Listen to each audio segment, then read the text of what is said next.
분들에게 먼저 여쭙니다. 이 사진을 한번 보시기 바랍니다. 자, 우리 김수만 집사님하고 한번 알아맞혀 보세요. 자, 저 청년이 누군지 아시겠어요? 모르세요? 김모임 집사님 모르세요? 우리 찬양 대원들에게 묻습니다. 지혜 빼고 누굽니까? 모릅니까? 예? 와, 예, BTS 누군데요? B가 BTS입니까? 학생들에게 묻습니다. 우리 지혜는 물어볼까 말까? 저기 누구예요? 아, 정국. 예. 자, 보세요. 얼마나 상식이 풍부합니까? BTS의 정국입니다. 지금 현재 세계에서 이 짧은 동영상, 그 틱톡이라고 그러죠. 그 틱톡의 인물 조회수 세계에서 1위입니다. 세계에서 가장 인기 있는, 우리나라뿐만이 아니고 세계에서 가장 인기 있는 사람 중에 한 사람이 바로 저기 있는 저 정국입니다. 저런 사람을 모르세요?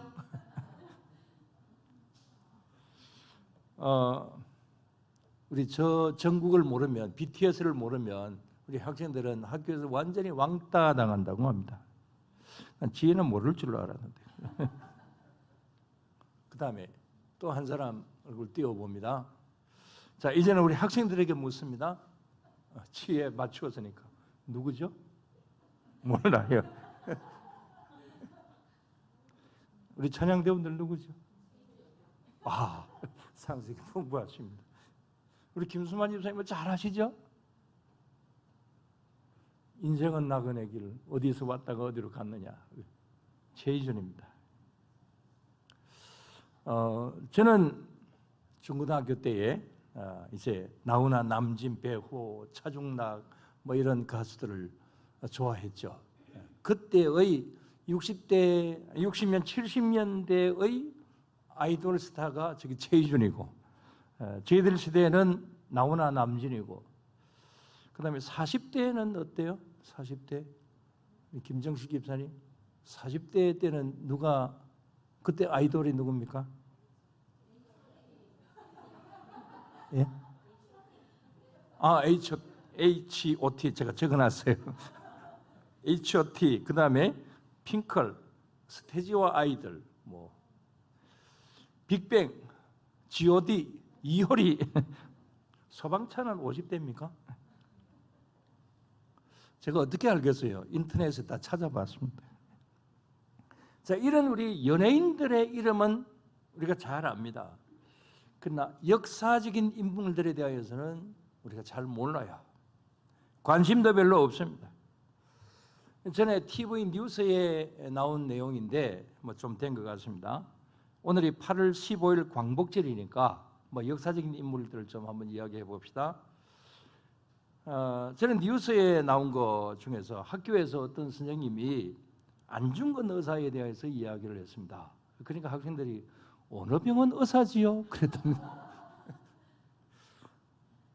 안중근 의사 이랬으니까 뭐 그렇게 질문을 할 수도 있겠습니다. 일제강점기 시대 때 신사 참배에 대해서 이야기를 하니까 어떤 신사가 참배했습니까? 그렇게 물었고, 전에 말씀을 드렸지만 3.1절은 어느 산에 있는 절입니까? 그렇게 질문을 하는가 하면 6.25 전쟁은 6.25를 읽으라고 그랬더니 뭐라고 읽었다 그래서 전에 한번 이야기했는데 6.25. 예.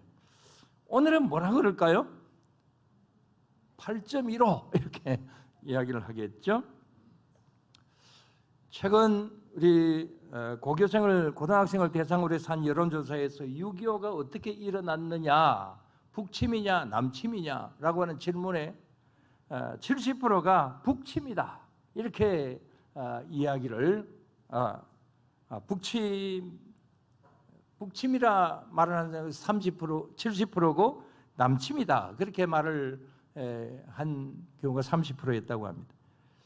그러니까 남쪽에서 북쪽을 쳐들어갔다 이렇게 말하는 학생들도 많이 있다는 겁니다.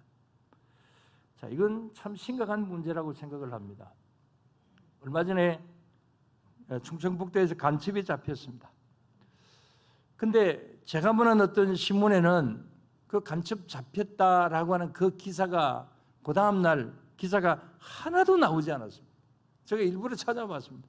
처음부터 끝까지 한 줄도 나오지 않았어요. 그 다음날에는 이제 완전히 한 페이지에 걸쳐서 이 간첩들이 이야기하는 그 이야기를 담아가지고 이거 별것 아니다 라고 하는 그런 면으로 한 지면을 다 장식을 해 놓았더라고요. 어느 신문이라고 이야기 안 하겠습니다. 정치 이야기할 건 없지만 어떤 대선 후보가 명절에 가족들끼리 모여서 애국가를 4절까지 부른다. 그러니까 뭐 그것 때문에 시시비비가 붙었던 것을 여러분들도 아실 것입니다. 저런 집에 며느리로는 못 가겠다. 뭐 비아냥 그리기도 했다고 합니다. 오늘 애국가를 부를까 하다가 혹시 오해를 할까 싶어서 참 세상 많이 달라졌다고 봅니다. 자, 이런 세대, 이런 시대 속에서 오늘 우리는 광복 76주년의 그런 8.15 광복 기념주일로 지킵니다. 또 여기에 대한 말씀을 드리고 있습니다. 어떻게 보면 좀 시대에 맞지 않는 그런 이 광복절이다 이렇게도 볼 수도 있습니다. 왜냐하면 1945년을 이제 경험한 분들은 여기 뭐 몇 분 계시지 않죠. 그래서 저도 역시 경험을 하지 못했기 때문에 잊혀져 가는 그런 가운데 있기도 합니다. 그러나 과거 없는 오늘은 없습니다. 오늘 없는 미래는 없는 거죠. 그렇기 때문에 우리는 이런 어떤 과거에 우리가 태어나기 전에도 있었던 그런 일이지만 이 과거의 역사는 우리가 꼭 기억을 할 필요가 있습니다. 여러분 역사 공부를 왜 합니까? 역사는 오늘의 거울이기 때문에 그렇습니다. 자, 그런데 우리나라에 이런 어떤 광복절이 있었다고 한다면 이스라엘에는 무슨 절기가 있을까요? 이와 비슷한 거, 뭐 여러 경우들이 있습니다. 이스라엘의 광복절, 최대의 광복절은 어디겠습니까? 바로 오늘 여기에 말씀에 나오는 이것이 배경이 되는 유월절입니다. 물론 또 바벨론 포로에서 풀려난 그 일도 될 수도 있을 것이고 그 다음에 또 2차 대전 후에 이스라엘이 해방이 된 나라를 찾은 뭐 그것도 될 수도 있겠습니다. 아무튼 이스라엘 민족의 최대의 절기는 유월절입니다. 우리로 본다면 광복절이죠. 오늘 본문 말씀은 바로 이 유월절의 유래에 대한 말씀들입니다. 근데 이런 생각도 할 수 있겠죠. 뭐 다른 나라 절기를 가지고 우리가 뭐 논할 필요가 뭐가 있겠느냐. 뭐 이렇게 생각을 할 수도 있습니다. 그러나 그럼에도 불구하고 우리는 왜 이 유월절 유래가 되게 되는 오늘 본문 말씀을 우리가 보아야 합니까? 그 이유는 무엇입니까? 그것은 오늘 말씀의 유월절에 대한 말씀은 이스라엘뿐만이 아니라 바로 우리의 영적인 구원과 예수 그리스도의 십자가의 그 보혈로 말미암아서 우리가 구원의 대열에 섰다라고 하는 그것이 영적인 그러한 광복과 마찬가지이기 때문에 그렇습니다. 사실 이 유월절이라고 하는 것은 우리가 지키는 이 절기 중에서 우리나라 말고 우리 교회에서 지키는 절기 중에 어느 절기와 가장 가깝습니까? 예, 부활절이죠. 예수님이 고난을 당하신 그 고난 주간부터 시작을 해서 이 부활주일 바로 그때가 이 유월절이잖아요. 유월절이 한 나라의 이스라엘 나라의 어떤 그런 해방이라고 한다면 이 부활절은 우리의 영적인 어떤 부활, 영적인 어떤 해방 이것이 되게 되는 것이죠. 그래서 우리는 여기에 이 본문을 통하여서 오늘날 우리의 이 광복절도 생각을 해볼 수 있는 그런 것이 될 수가 있는 것입니다. 그런 의미에서 오늘 여기 유월절과 광복절을 동시에 이제 말씀을 드려보고자 합니다. 먼저 첫째로 말씀을 드릴 것은 이 유월절은 누가 하신 일이냐라고 하는 겁니다. 누가 기획하셨고 누가 진행하셨고 누가 완성하셨습니까? 하나님이 하셨습니다. 그런 면에서 오늘 본문 9절을 봅니다. 자, 9절 다 같이 이제 가라 이스라엘 자손의 부르짖음이 내게 달하고 애굽 사람이 그들을 괴롭히는 학대도 내가 보았으니 이제 가라 말씀하십니다. 또 10절에 보면 이제 내가 너를 바로에게 보내어 이렇게 말씀을 합니다. 자, 이스라엘의 이 어떤 그 출애굽의 역사, 이 일을 하게 하기 위하여서 하나님께서 이제 모세를 가라고 하십니다. 바로왕에게 가서 너희 민족을 구해달라고 보내달라고 그렇게 하라 그렇게 말씀을 하십니다. 이 일은 모세로 볼 때는 이건 이제 갑자기 일어난 일이겠죠. 그러나 하나님 편으로 볼 때는 갑자기 하신 일이 아닙니다. 지금 현재 이 일을 하나님께서 모세에게 맡기시기까지 하나님은 이 모세를 얼마만큼 준비를 하셨습니까? 몇 년 동안 준비를 하셨나요? 80년 동안 준비하셨어요.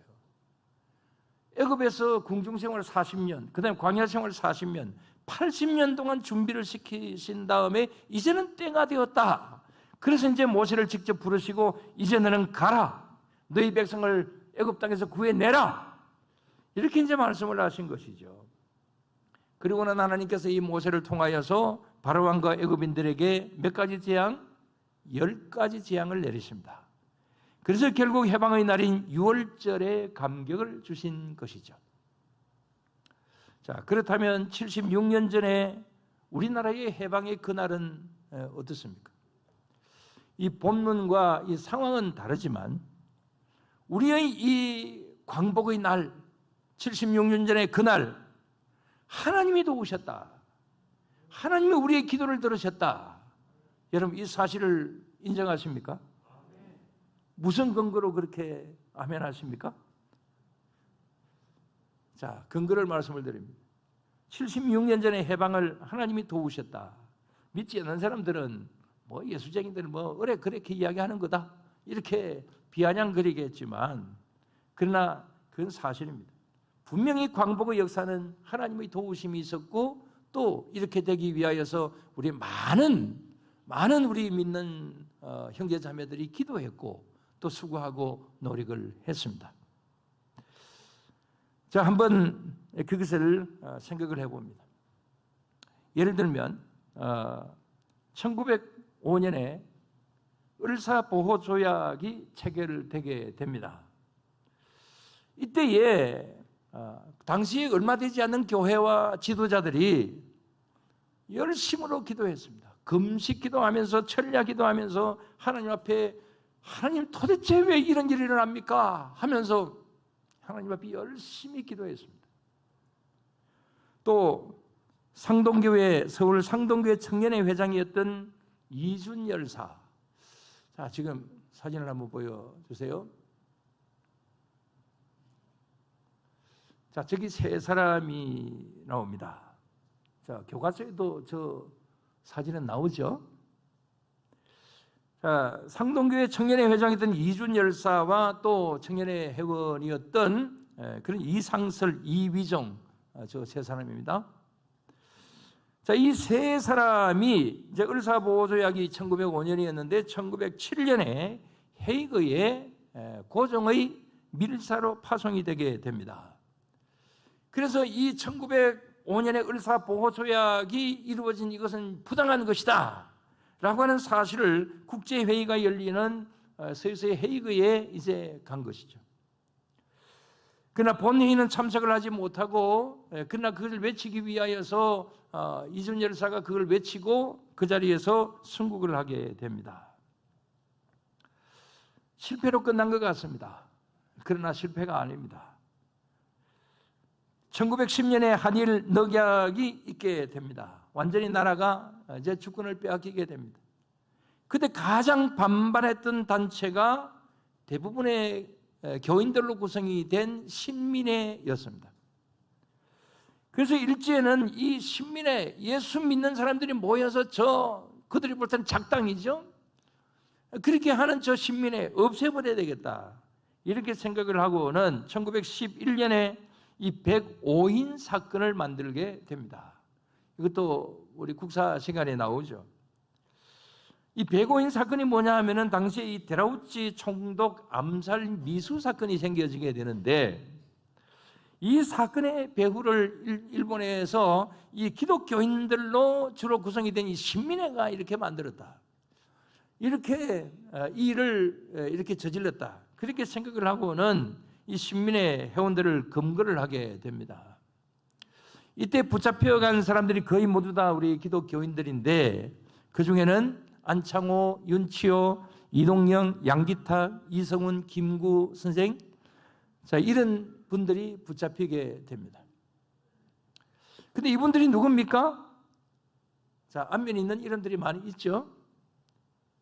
여러분들 제일 잘 아시는, 방금 제가 호명을 한 사람들 중에 제일 잘 아는 김구 선생, 그 다음에 안창호, 윤치호, 이동영, 양기탁은 잘 모르죠. 이성훈 집사님 많았죠. 이성훈. 자, 모두 다 붙잡혔습니다. 그러나 이분들이 나중에 모두 다 이 나라의 이 당시의 그 민족을 이끌었던 그러한 선구자들입니다. 105인 사건 이후에 이 구속이 되기도 하고 또 풀려나서 우리나라에 있을 수가 없어서 외국으로 이제 망명을 가게 되기도 하고, 또 그 다음에 국내 각지에 숨어서 흩어지게 됩니다. 그러나 흩어진 그곳에서 또 간 그 나라에서 독립을 위해서 기도하고 교회를 세우고, 또 그 다음에 국내에서와 외국에서 독립운동을 하게 됩니다. 또 나중에 이런 일들은 1919년 무슨 운동이 일어나게 됩니까? 3.1운동이 일어나게 됩니다. 그래서 이 운동의 주체는 바로 우리 기독교인들이죠. 그때 민족대표 33인을 종교별로 나누어 본다고 한다면 우리 기독교가 16명, 천도교가 15명, 불교인이 2명, 그렇습니다. 그리고 유관순도 믿음으로 기도하면서 만세운동을 했죠. 사실 이 33인 중에 대표가 누굽니까? 손병희죠. 예. 근데 손병희는 이 천도교 교인입니다. 그러나 사실은 손병희 씨가 대표가 아닌데, 그러나 이 돈을 제일 많이 내었다고 합니다. 그래서 이제 손병희를 대표로 이렇게 하게 되었다고 하는데, 아무튼 우리 기독교인들이 중심이 되어가지고 여기에 이 3.1운동을 일으키고, 그 다음에 또 민족 대표가 되어서 수고하고 노력을 했습니다.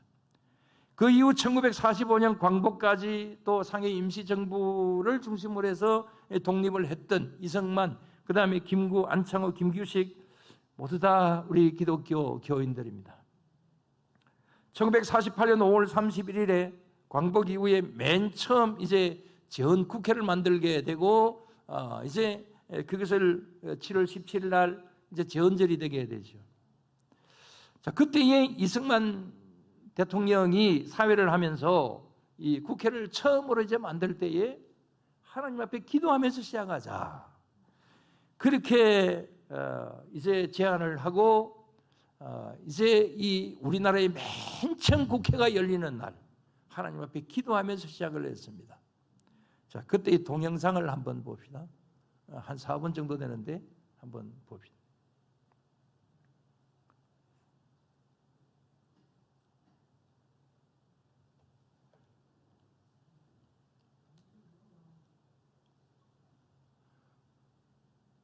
예, 그때 기도한 사람이 저 화면에 나오는 사람 아닙니다.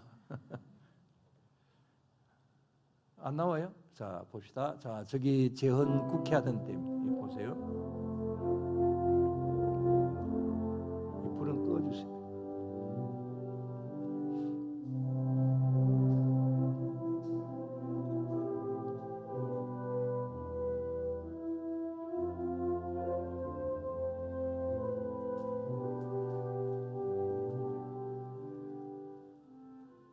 이 우주와 만물을 창조하시고 인간의 역사를 섭리하시는 하나님이시여, 이 민족을 돌아보시고 이 땅에 축복하셔서 감사에 넘치는 오늘이 있게 하심을 주님께 저희들은 성심으로 감사하나이다.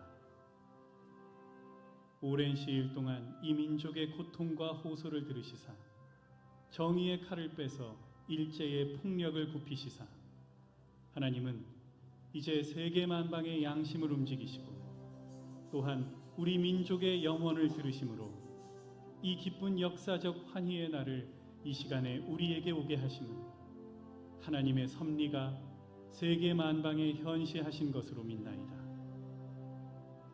하나님이시여, 이로부터 남북이 둘로 갈리어진 이 민족의 어려운 고통과 수치를 신원하여 주시고 우리 민족, 우리 동포가 손을 같이 잡고 웃으며 노래 부르는 날이 우리 앞에 속히 오기를 기도하나이다. 하나님이시여, 원치 아니한 민생의 도탄은 길면 길수록 이 땅의 악마의 권세가 확대되나 하나님의 거룩하신 영광은 이 땅에 오지 않을 수 없을 줄 저희들은 생각하나이다. 원컨대 우리 조선 독립과 함께 남북 통일을 주시옵고 또한 민생의 복락과 아울러 세계 평화를 허락하여 주시옵소서. 거룩하신 하나님의 뜻에 의지하여 저희들은 성스럽게 택함을 입어 글자 그대로 민족의 대표가 되었습니다. 그러하오나 우리들의 책임이 중차대한 것을 저희들은 느끼고 우리 자신이 진실로 무력한 것을 생각할 때 지와 인과 용과 모든 덕의 근원 되시는 하나님께 이러한 요소를 저희들이 간구하나이다.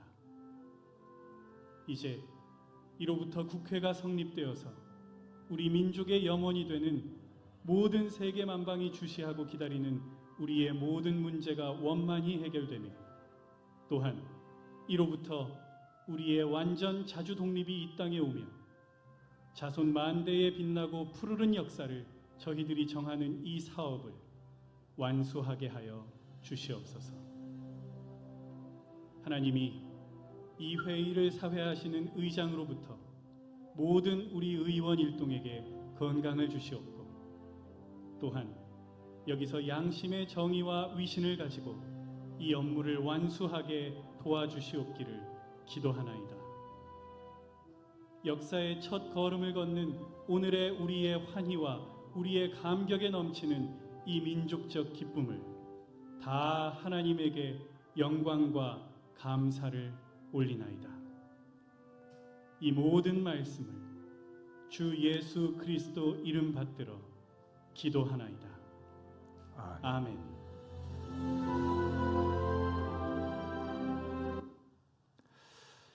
예, 저 기도를 지금 이제 기도문을 낭송하는 사람은 뭐 이제 지금 현재 있는 사람이겠습니다만은, 근데 저 기도를 드린 사람이 누군지 아세요? 자, 이 사람입니다. 띄워보세요.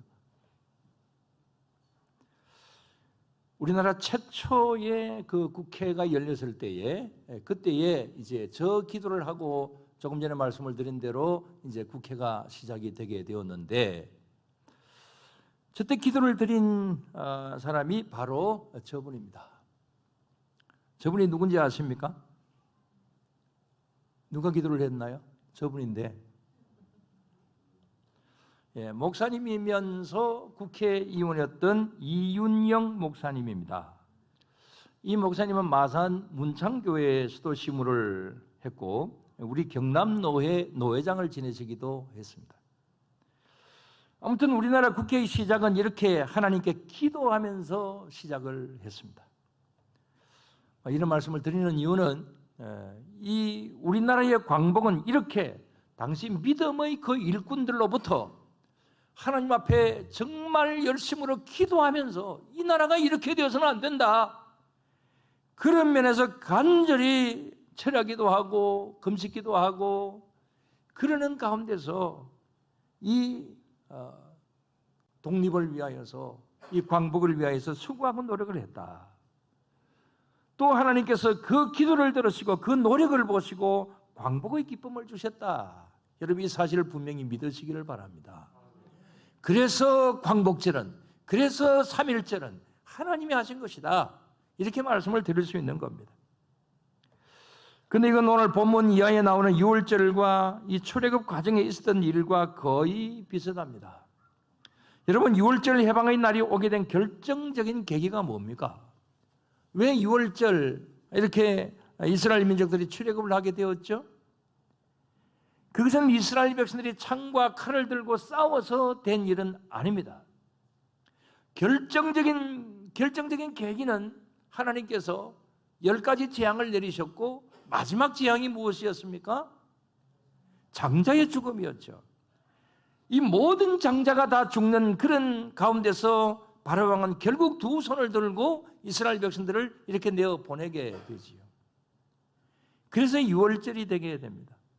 우리나라 해방도 마찬가지입니다. 우리나라 해방이 되게 된 결정적인 계기가 뭡니까?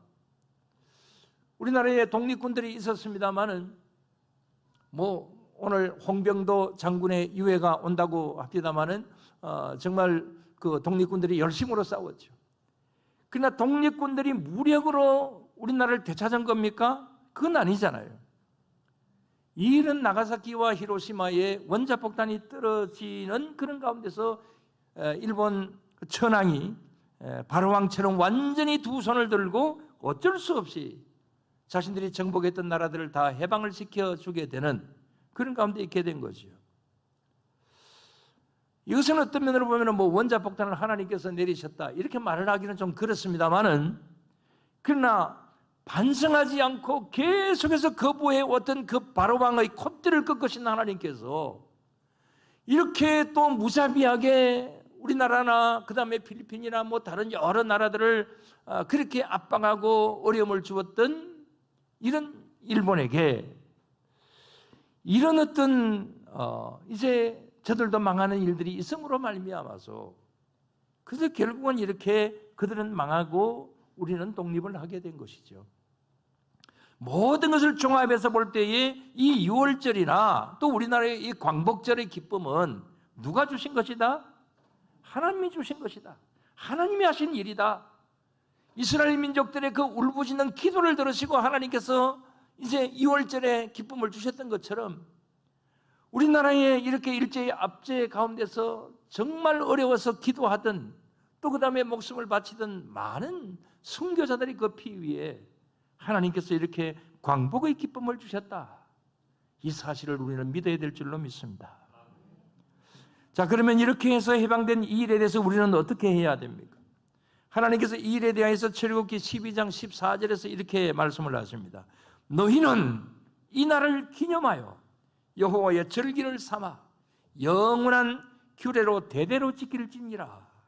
그렇게 말씀을 하십니다. 이 날을 기념해서 지키라고 말씀을 하셨습니다. 그리고 신구약 성경 모두를 통틀어서 이제 이 말씀에 순종을 잘할 때는 항상 하나님께서 함께 하셨고 또 불순종할 때는 하나님께서 또 응징하시는 그런 일들을 우리가 성경을 통해서 많이 봅니다. 요즘 새벽기도 시간에 사사기를 통해서 이제 이런 말씀들을 많이 드리고 있습니다. 어제 새벽 시간에 본 사사기 6장도 그랬죠. 이스라엘 자손들이 또 여호와의 목전에서 무엇을 행했다고요? 악을 행했습니다. 그러니까 하나님께서 미디안 족속에 7년 동안 지배를 당하게 하십니다. 수많은 어려움이 오게 됩니다. 그래서 간절히 또 부르짖습니다. 하나님 우리를 구해 주십시오. 그렇게 하나님께서 한 선지자를 보내십니다. 이 선지자가 뭐라고 이야기를 합니까? 뭐라고 했죠? 너희들을 왜 6월절 사건을 잊어버렸느냐? 왜 출애굽 역사를 너희들이 모르느냐? 그렇게 말씀을 하시면서 너희들은 왜 내 목소리를 듣지 않느냐? 왜 순종하지 않느냐? 왜 지키지 않느냐? 이런 말씀을 하시면서 책망을 하시면서 바로 그 이유 때문에 이런 어려움이 오게 된 거다. 선지자가 그렇게 이야기를 해주게 되죠. 지금의 이스라엘은 어떨까요? 그들은 지금 현재 여러 가지 의미의 유월절을 지킵니다. 하나는 오늘 본문의 유월절 사건을 기억을 하면서 지키는 유월절입니다. 또 하나는 이제 2차 대전 때의 500만, 600만 명이 아우슈비츠 수용소에서 이제 죽게 되지요. 뭐 거기에서만 다 죽은 것이 아니고 여러 군데서 유대인들이 학살을 당하게 됩니다. 자, 이런 것을 쭉 자료를 남겨놓은 데가 이스라엘에 가면 역사박물관이라고 하는 것이 있습니다. 그 입구에 이런 것이 세워져 있습니다.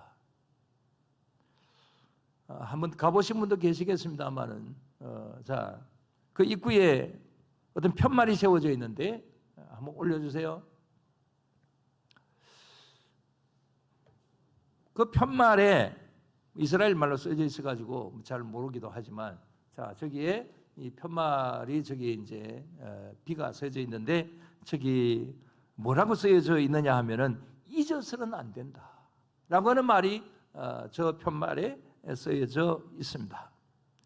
그리고 이제 들어가면 이스라엘 순환사를 역사적으로 쭉 자료와 함께 전시를 해 놓습니다. 그게 저 밑에 있는 저기 사진인데, 저기 들어가면 희생자들의 사진을 붙여놓은 것입니다. 뭐 아우슈비츠 거기 수용소에서 죽었던 사람들이나 그다음에 독일에 의하여서 이렇게 비참하게 죽은 사람들의 그 사진을 찾는 대로 저기에 붙여 놓았습니다. 저도 성지순례 갔을 때 저기 한번 들어가 봤습니다만은 뭐 20년 전이니까 지금 또 많이 변해 있겠죠. 지금도 저기에 들어가는 사람들은 처음에 입구부터 시작해서 화살표를 따라서 쭉 이렇게 다 돌고 난 다음에 정말 눈물을 흘리면서 저것을 본다고 합니다. 그런데 맨 끝에 화살표를 따라가서 다 보고 난 다음에 맨 끝에 무슨 말이 쓰여져 있냐면은 Forgive but don't forget. 영어를 잘못하더라도 용서하세요. Forgive but don't forget. 무슨 말입니까? 용서는 하되 잊지는 말자. 저걸 지금 저기 있는 것은 군산에 가면 3.1절 기념 그 운동 기념관이 있습니다. 한 달 전에 저기 한번 갔다 왔는데 정말 우리나라에도 저런 게 있구나라고 하는 것을 다시 한번 보게 되었는데, 저기도 역시 마찬가지로 용서는 하되 잊지는 말자 이런 말이 쓰여져 있어요. 자, 이스라엘 백성들을 지금 현재 잊지는 않고 있습니다. 하나님께서 말씀하셨기 때문에 그런 것도 있지만, 일단 독일을 용서를 하고 일단 애굽을 용서를 하고 용서는 하지만 절대로 이 일을 잊지는 말자. 그렇게 그들의 마음 가운데 새기고 있는 겁니다. 그걸 신비에 새긴다 이런 말을 하죠. 자, 이런 면에서 지금 우리는 어떻습니까? 맨 처음 말씀을 드린 대로 우리는 이 8월 15일이라는 광복절을 잊어버리고 삽니다. 그나마 다행스러운 것은 지금의 현 정부가 이 광복절과 3.1절은 잘 챙깁니다. 그러나 6.25는 별로 신경 쓰지 않습니다. 역대 정권을 보면 일본의 눈치를 볼 때는 8.15를 무시하고 북한과 중국의 눈치를 볼 때는 6.25를 무시합니다. 그러면 안 되잖아요. 외교 때문에 그렇다 치더라도 이러면 안 되는 거죠. 그래서 우리는 어떤 면으로 볼 때는 어떤 정권을 잡든지 간에, 진보에서 잡든 보수에 잡든 간에 이런 역사적인 사실을 왜곡하거나 잊어버리거나 그러면 안 되는 거죠. 그래서 우리 국민들은 다른 것은 몰라도 이런 정치 논리 속에서 광복절을 잊어버리거나 3.1절을 잊어버리거나 6.25를 잊어버리거나 그러면 안 되는 거죠. 저를 국회로 보내주십시오. 조금 전에 말씀을 드린 대로 이스라엘처럼 무엇은 하되 용서는 하되 잊지는 말아야 되는 거죠. 잊는 것이 아니라, 잊어버리는 것이 아니라, 그때 우리에게 함께 하셨던 하나님의 은혜, 우리나라를 구해주신 하나님의 그 은혜, 여기 감사하고 찬송으로 영광을 돌려드려야 되는 것이죠. 우리나라가 그렇게 될 수 있고 저와 여러분들이 그렇게 되어야 될 줄로 믿습니다. 그러나 우리는 그렇게 잘하지 못합니다. 맨 처음 말씀을 드린 대로 연예인들의 모든 신상 정보는 세밀하게 잘 알아도, 정국에 대해서는 잘 알아도 8.15나 6.25에 대해서는 잘 모릅니다. 마지막 예를 들고 마치겠습니다. 지금 저희 아들이 부목사로 있는 미국 교회가 샌프란시스코에 있는 미국 교회가 안창호 선생이 세운 교회이고 그다음에 애국가를 작곡한 안익태 선생이 거기에 다닌 교회라고 합니다. 그래서 혹시 그분들에 대한 자료가 있으면 좀 복사를 해서 나중에 좀 보내주면 좋겠다 그랬더니 아들이 하는 얘기 그건 뭐 하려고요? 이러더라고요. 관심 없어요. 그래서 쭉 설명을 하면서 내가 그래도 이래 봐도 내가 주기철 목사님 기념관에 내가 그건데 좀 있으면은 한번 구해놔 봐라 그랬더니 사진으로 보내주기는 한다고 합니다만은 주기철 기념관도 뭐 갔다 오신 분 여기 얼마나 계신가요? 자, 과거의 역사에 대하여서 잊어버립니다. 기억을 하지를 않습니다. 하나님이 하신 일이고 하나님 주신 선물이고 하나님께서 이루어 놓으신 역사인데 우리는 잊어버려요. 망각해버립니다. 그래서는 안 되는 일이잖아요. 그래서 우리는 이 광복절 하나님이 주신 선물이다. 이 사실을 여러분 우리는 이것을 가슴에 새기고 그때의 이 일을 이루기 위해서 기도하고 노력을 했던 그 기도가 그 노력이 오늘날 이 대한민국의 이런 여러 가지 이 어려운 상황 속에서 그게 질병이든지 정치적인 것이든지 문화적인 것이든지 어떤 것이든지 간에 하나님의 공의가 통하는 그런 나라가 될 수 있도록 우리는 기도하고 노력하며 나아가야 될 줄로 믿습니다. 하나님 주신 선물을 절대로 망각하면 안 된다. 잊어버리지 말자. 이런 말씀을 마지막으로 드립니다. 기도드리겠습니다. 하나님 아버지 감사를 드립니다. 오늘도 이 시간 주님이 향하여 나아가는 가운데서 우리 광복절 기념 예배를 드릴 수 있게 하신 것 감사를 드리옵나이다.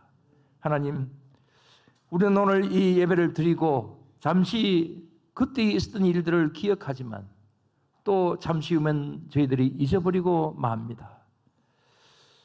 어떤 것보다도 하나님께서 이 나라를 구해주셨다. 이 사실 앞에서 저희들 늘 감사할 수 있게 하여 주시고 현재의 우리의 나라를 위해서 기도할 수 있는 저희들이 되게 하시고 미래의 대한민국을 위하여서도 기도할 수 있는 저희들이 되게 하여 주시옵소서. 무엇보다도 하나님의 공의가 통하는 세상이 될 수 있게 하시고 또 하나님의 역사가 이 땅 위에 이루어질 수 있도록 우리는 노력하며 나아갈 수 있는 저희들이 다 되게 하여 주시옵소서. 이런 모든 면으로 우리를 이끌어 주시고 도와주실 줄을 믿사오며 예수님 이름으로 기도드리옵나이다. 아멘. 586장 찬송합니다.